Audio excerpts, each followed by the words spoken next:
আজকে আমাদের আলোচ্য বিষয় হচ্ছে বিভক্তিকরণ বিন্দুর অবস্থান ভেক্টর নির্ণয়। যেহেতু আমরা আজকে বিভক্তিকরণ বিন্দুর অবস্থান ভেক্টর নির্ণয় করব, সেজন্য আমরা প্রথমে কিছুটা আলোচনা করব অবস্থান ভেক্টর বিষয়। এরপরে আমরা ভেক্টরের যোগ এবং বিপরীত ভেক্টরের ধারণা আমরা কিছুটা আলোচনা করব। তারপরে আমরা বিভক্তিকরণ বিন্দুর অবস্থান ভেক্টর নির্ণয় করব। আচ্ছা, মনে করি যে এ একটি বিন্দু। আমরা কি মনে করলাম যে এ হলো একটি বিন্দু। এখন এই বিন্দুর আমরা অবস্থান ভেক্টর নির্ণয় করব। এ হচ্ছে একটি বিন্দু, এই বিন্দুর আমরা অবস্থান ভেক্টর নির্ণয় করব। এখন কথা হচ্ছে যে কোনো বিন্দুর অবস্থান ভেক্টর নির্ণয় করতে গেলে অবশ্যই অপর আরেকটি বিন্দু লাগবে, আবার যেটাকে আমরা বলবো নির্দিষ্ট বিন্দু। আর এই নির্দিষ্ট বিন্দুটাই হচ্ছে মূল বিন্দু। বিষয়টা কি দাঁড়ালো যে আমরা এই বিন্দুর অবস্থান নির্ণয় করব, এজন্য আমরা একটা বিন্দু ধরে নিচ্ছি, সেটা হচ্ছে পি। পি হচ্ছে আমাদের সেই নির্দিষ্ট বিন্দু, আর এই নির্দিষ্ট বিন্দুটাকে আমরা কি বলবো? মূল বিন্দু বলবো। তাহলে এখানে হচ্ছে পি মূল বিন্দু। তারপরে বিষয়টা দাঁড়াচ্ছে এমন যে পি বিন্দুর সাপেক্ষে এখন আমরা এই বিন্দুর অবস্থান ভেক্টর নির্ণয় করব। এই জন্য যোগ করে দেব পি এ এই, আর এখানে পি এ, আর এটা হচ্ছে একটা অ্যারো সাইন দিলাম দিক বোঝানোর জন্য। অর্থাৎ বিষয়টা দাঁড়ালো এমন, পি বিন্দুর সাপেক্ষে এ বিন্দুর অবস্থান ভেক্টর কি হবে? এটা হবে পি এ। তাহলে পি বিন্দুর সাপেক্ষে এই বিন্দুর অবস্থান ভেক্টর পি এ, আর যে বিন্দুর সাপেক্ষে আমরা অবস্থান ভেক্টর নির্ণয় করি সেটাকে আমরা বলি মূল বিন্দু। এই হচ্ছে অবস্থান ভেক্টর বিষয়ক একটি ধারণা, যে ধারণাটা আমরা সাধারণত কোনো বিন্দুর অবস্থান ভেক্টর নির্ণয় করতে যা ব্যবহার করে থাকি। এখন আমরা দেখব ভেক্টরের যোগের ধারণা। এই প্রাথমিক ধারণাগুলো আমরা একটু ভালো করে দেখে নিচ্ছি। যদিও আমরা ভেক্টরের যোগ, বিয়োগ এবং অবস্থান ভেক্টরের ধারণা পূর্বের ক্লাসগুলোতে আমরা বিস্তারিত আলোচনা করছি এবং খুব ভালো মতো বোঝার চেষ্টা করছি। আর আজকে যেহেতু অবস্থান ভেক্টর বিষয়ক আমরা হিসাব নিকাশ করব, এই জন্য বিষয়গুলো আরেকবার দেখে নিচ্ছি আমাদের এই বিভক্তিকরণ বিন্দুর অবস্থান ভেক্টর নির্ণয় যাতে সুবিধা হয়। আচ্ছা, যদি এমন হয় যে এবি একটি ভেক্টর আর আমরা যোগ করলাম বিসি, অর্থাৎ এবি প্লাস বিসি, এটা যোগফল কি হবে? খেয়াল করি, এ এবি আর বিসি। তাহলে বিষয়টা কি দাঁড়ালো? এই যে আমরা খেয়াল করি, এ থেকে গেলাম বি বিন্দুতে, এই জন্য হলো এবি। তারপরে বি থেকে গেলাম আমরা কিসে? সিতে, তাহলে হলো বিসি। তাহলে এবি যোগ বিসি আমাদের অবস্থানের পরিবর্তন কি? এসি। এটা হচ্ছে এসি। তাহলে এবি যোগ বিসি সমান সমান কি হবে? এসি হবে। এটাই হচ্ছে ভেক্টর যোগের ত্রিভুজ বিধি। কিংবা আমরা যদি এভাবে লিখতাম এসি, সাপোজ এসি, তাহলে কোন দুটি ভেক্টর যোগ করলে এসি হবে? আমরা চিত্রটা খেয়াল করি, এসি। তাহলে এ থেকে বিতে আসলাম, বি থেকে সিতে গেলাম, পেলাম আমরা এসি। তাহলে এটা হবে এবি প্লাস বিসি। চিত্র যদি আমরা খেয়াল করি, চিত্রটা খেয়াল করে আমরা অনায়াসে এই ধারণাটা দাঁড় করাতে পারি যে এবি প্লাস বিসি যেমন এসি হয়, ঠিক তেমনি এসি সমান সমান কি হবে? AB plus BC. আর আরেকটি যে বিষয়টা হচ্ছে এমন, এই যে প্রথম ভেক্টরের অন্তবিন্দু আর দ্বিতীয় ভেক্টরের আদি বিন্দু একই। খেয়াল করি, প্রথম ভেক্টরের অন্তবিন্দু আর দ্বিতীয় ভেক্টরের আদি বিন্দু কিন্তু একই। সেক্ষেত্রে এই ভেক্টরের যোগটা কি হচ্ছে? এই যে প্রথম ভেক্টরের আদি বিন্দু আর দ্বিতীয় ভেক্টরের অন্তবিন্দু মিলে যে ভেক্টরটা পাওয়া যাবে সেটাই হবে এই ভেক্টর দ্বয়ের সমষ্টি। এটা কিন্তু একটি ধারণা, এই ধারণাগুলো আমরা ব্যবহার করতে পারি। এখন আমরা দেখব বিপরীত ভেক্টরের ধারণা। এবি এর বিপরীত ভেক্টর। বিপরীত কথার অর্থ কি? বিপরীত হচ্ছে দিকটা বিপরীতে, দিকটা বিপরীতে, মানটা একই হতে পারে কিন্তু দিকটা ভিন্ন বা বিপরীতে। তাহলে এবি এর বিপরীত কি হবে? B A. এটা তো ভালো করে বোঝা যাচ্ছে, বি এ। এবি এর বিপরীত হবে বিএ।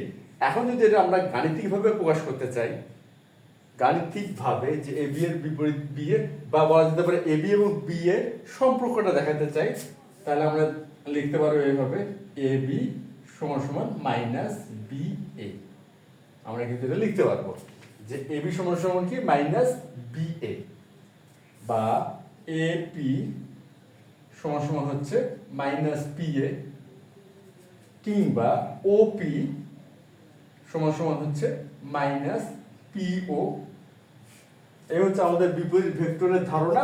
আর আমরা চাইলে গাণিতিকভাবে এভাবে বিপরীত ভেক্টরের সাথে ওই ভেক্টরটির যে একটা সম্পর্ক আমরা এভাবে দেখাতে পারি, যে এবিও যা মাইনাস বিএ, কিংবা এপি মাইনাস পিএ, আর হচ্ছে ওপি মাইনাস পিও। এই বিষয়টা আসলে একই, আমরা এভাবে লিখতে পারি। এখন আমরা কি করব, বিভক্তিকরণ বিন্দুর অবস্থান ভেক্টর নির্ণয় করব।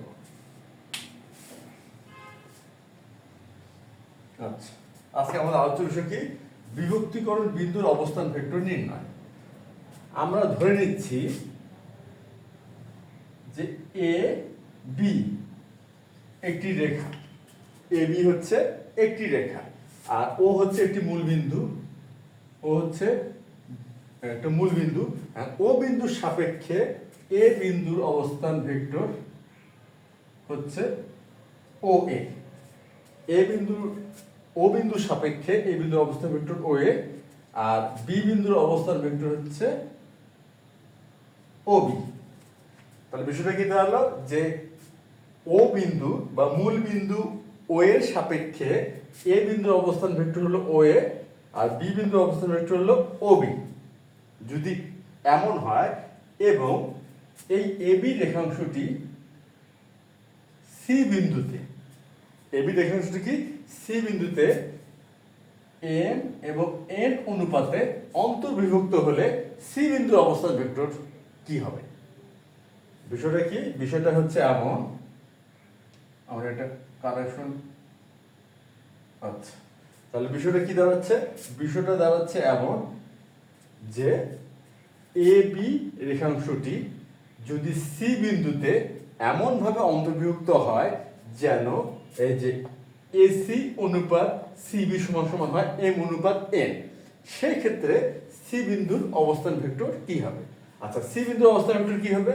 তাহলে ও যেহেতু মূল বিন্দু, তাহলে ও মূল বিন্দুর সাপেক্ষে সি বিন্দুর অবস্থান ভেক্টর হবে ওসি। ওসি অর্থাৎ এই ওসি সমান কি হবে?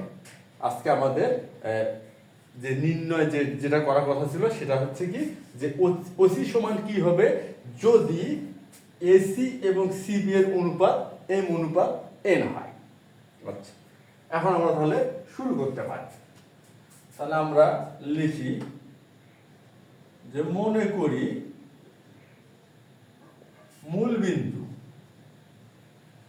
বিন্দু হচ্ছে কি, মূল বিন্দু হচ্ছে ও, মূল বিন্দুকে ও, কেন ও বিন্দুর সাপেক্ষে আমরা এ বি এবং সি বিন্দুর অবস্থান ভেক্টর দাঁড় করাইছি বা প্রতিষ্ঠিত করছি, সেহেতু ওই হচ্ছে এখানে মূল বিন্দু।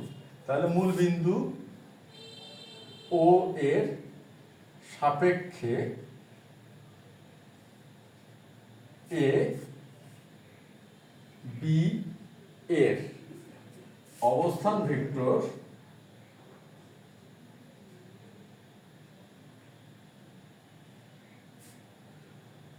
যথাক্রমে, তাহলে মূল বিন্দু ও এর সাপেক্ষে এ বিন্দুর অবস্থান ভেক্টর কি ও এ, আর বি বিন্দুর অবস্থান ভেক্টর হচ্ছে ও বি। তাহলে যথাক্রমে ও এ এবং ও বি, তাহলে ও এ এবং ও বি যদি ও এ সমান এ হয়, তাহলে ও এ সমান কি এ, এটা আন্ডারস্কোর দিলাম, এবং ও বি সমান হচ্ছে বি হয়, তাহলে ও বি সমান কি হচ্ছে বি। ও এসি অনুপাত সিবি সমান হয় হচ্ছে এম অনুপাত এন, তবে সি বিন্দুর অবস্থান ভেক্টর, সি বিন্দুর অবস্থান ভেক্টর ওসি সমান কত? এই হচ্ছে আমাদের আজকের নির্ণীত বিষয়, যেটা আমরা আজকে নির্ণয় করব যে সি বিন্দু অবস্থান ভেক্টর ওসি সমান কত। তাহলে সি হচ্ছে সেই বিন্দুটি যেটা হচ্ছে এবি কে সি বিন্দুতে অন্তর্ভুক্ত করে। তাহলে এবি কে সি বিন্দুতে কি করছে? অন্তর্ভুক্ত করছে। তাহলে সি বিন্দুটা হচ্ছে সেই বিন্দুটা যার আমরা অবস্থান ভেক্টর নির্ণয় করব, অর্থাৎ ওসি সমান ওয়ান, যেখানে এসি অনুপাত সিবি সমান সমান হচ্ছে এম অনুপাত এম। এখন আমরা শুরু করতে পারি। এখন আচ্ছা, এখানে আমাদের কি দেওয়া আছে? দেওয়া আছে হচ্ছে এসি অনুপাত সিবি সমান সমান হচ্ছে এম অনুপাত এম। এটা কিন্তু আমাদের দেওয়া আছে যে এসি অনুপাত সিবি সমান সমান এম অনুপাত এম, বা এখন তাহলে কি হবে? এসি ভাগ সিবি সমান সমান হচ্ছে এম বাই এন। যেহেতু এটা অনুপাত, তাহলে আমরা এটা ভাগ আগে লিখতে পারি, কারণ অনুপাত আর ভগ্নাংশ একই বিষয়। তাহলে এসি ভাগ সিবি সমান সমান হচ্ছে এম অনুপাত এন, বা এখন খেয়াল করি এসি, এসি এই যে তীরটা দেই এসি, আর এখানে হলো সিবি, সিবি হচ্ছে আমরা দিক নির্দেশক চিহ্ন, যেটা অ্যারো সাইনটা এখানে দেখাইলাম। তাহলে এসি সমান কি লেখা যেতে পারে? এখন ভেক্টর যুগে যে ত্রিভুজবিধি আছে সেটা যদি আমরা এখানে খেয়াল করি, তাহলে এসি সমান কি আমরা লিখতে পারবো? এ ও যোগ ওসি, এই যে এ ও যোগ ওসি, তাহলে কিন্তু আমরা এসি পাচ্ছি। আর এখানে সিবি সমান সি বি, তাহলে সি ও যোগ ওবি লেখা যাবে। আচ্ছা, তাহলে আমরা তাই লিখি যে এসি হচ্ছে এও যোগ ওসি, তাহলে এ ও যোগ ওসি ডিভাইডেড বাই এখন হলো সিবি, তাহলে সিবি সমান কি হচ্ছে? সিও যোগ ওবি, এখানে হচ্ছে সিও যোগ ও বি সমান সমান হচ্ছে এম বাই এন। আমরা কিন্তু এটা এখানে লিখতেই পারি। বা এখন বিপরীত ভেক্টরের ধারণা যদি ব্যবহার করি, এখানে খেয়াল করি এটা হচ্ছে ও এ, আর আমরা এখানে দাঁড় করালাম কি? এ ও। তাহলে আমরা এখানে বিপরীত ভেক্টরের ধারণা ব্যবহার করলে কি পাবো? মাইনাস ও এ, মাইনাস ও এ পেলাম, প্লাস এটা কি ওসি। আচ্ছা, ওসি ঠিকই আছে, কেন ওসি সমান কি হবে সেটা আমরা নির্ণয় করব। এখানে আছে সিও, তাহলে এখানে কি লেখা যেতে পারে? Minus OC divided by minus OC plus OB. আচ্ছা, তাহলে ওবি ঠিক আছে, তাহলে ওবি ঠিক রাখলাম, আর সমান সমান হচ্ছে এম বাই এন। বা এখন খেয়াল করি ও এ সমান কি? ও এ সমান হচ্ছে এ, আর ওবি সমান হচ্ছে বি। তাহলে ও এর স্থলে আমরা লিখি এ, অর্থাৎ এটা হবে minus A plus OC divided by OC মানে মাইনাস ওসি ঠিক থাকলো, আর হলো প্লাস বি ইকুয়াল হচ্ছে এম বাই এন। এখন আমরা কি করব? এখন করব আমরা আর গুণন করব। আর গুণন করলে আমরা পাবো যে মাইনাস এন এ প্লাস হচ্ছে এন ওসি। আমরা কি করতেছি? আর গুণন করতেছি, অর্থাৎ বাম পক্ষের লব দ্বারা ডান পক্ষের হরকে গুণ করলাম। এখন বাম পক্ষের হর দ্বারা ডান পক্ষের লবকে গুণ করব।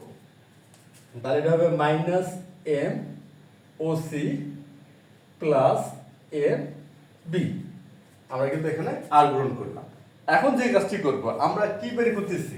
আমরা বের করতেছি যে ওসি, সি বিন্দুর অবস্থান ভেক্টর কি? ওসি, সেটা আমরা বের করব। এই জন্য এই যে এন ওসি আর হচ্ছে মাইনাস এম ওসি, এটাকে বাম পক্ষে নিয়ে আসবো, আর বাকিগুলোকে নিয়ে যাব ডান পক্ষে। তাহলে বা এন ও সরি এন হচ্ছে ওসি, আর এখানে মাইনাস আছে প্লাস হবে, প্লাস এম ওসি ইকুয়াল হচ্ছে এম বি প্লাস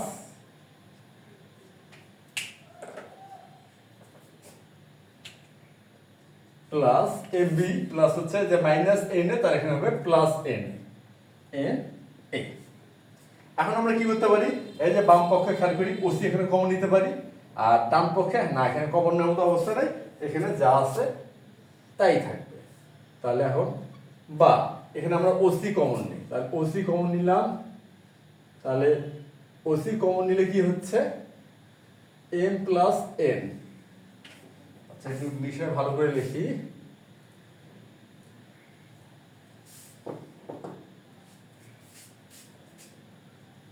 বা এখানে ওসি কমন নিলে আমরা পাচ্ছি এম প্লাস এন ইকুয়াল, আর বাম পক্ষে যেটা থাকতেছে, সরি ডান পক্ষে এটা যা আছে তাই থাকুক, তাহলে এম বি প্লাস হচ্ছে এন এ।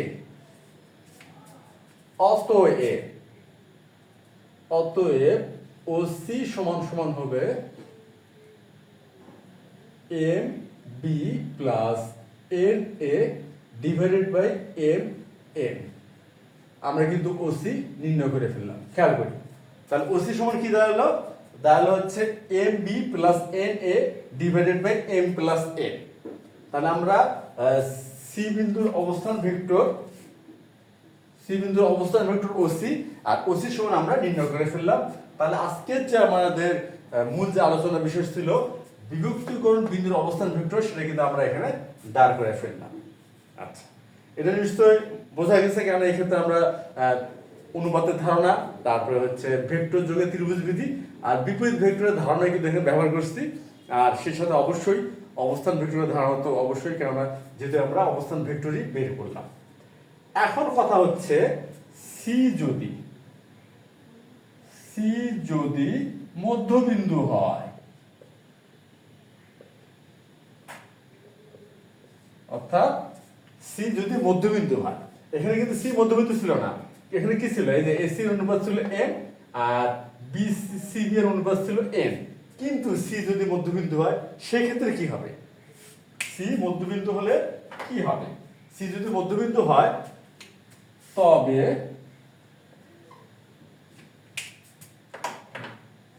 তবে কি হবে, তবে এম সমান সমান এন হবে।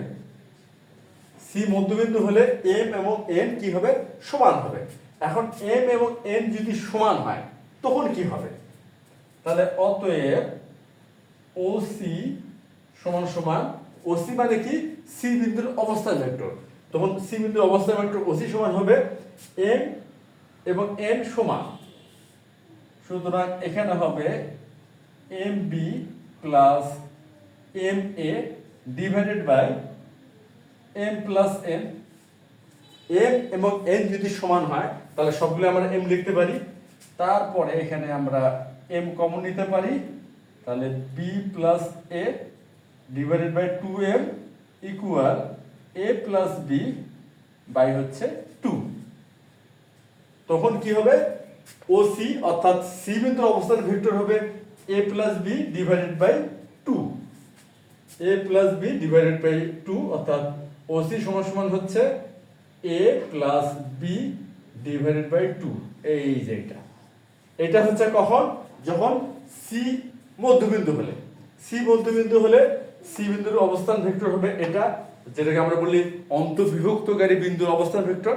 আর যদি মধ্যবিন্দু না হয় অন্য যে কোনো বিন্দু হয় সেক্ষেত্রে হবে M B plus N A plus divided by M plus N. তাহলে আশা করি আজকের এই যে আজকে যে এই বিভক্তকরণ বিন্দুর অবস্থান ভেক্টরের যে ধারণাটা আমরা পেলাম, এটা তোমরা সবাই বুঝতে পারছো, এবং এটা যে কোনো আমরা হিসাবে বা যে কোনো ক্ষেত্রে ব্যবহার করতে পারবো। তাহলে আজ এই পর্যন্তই, ধন্যবাদ আমাদের সবাইকে।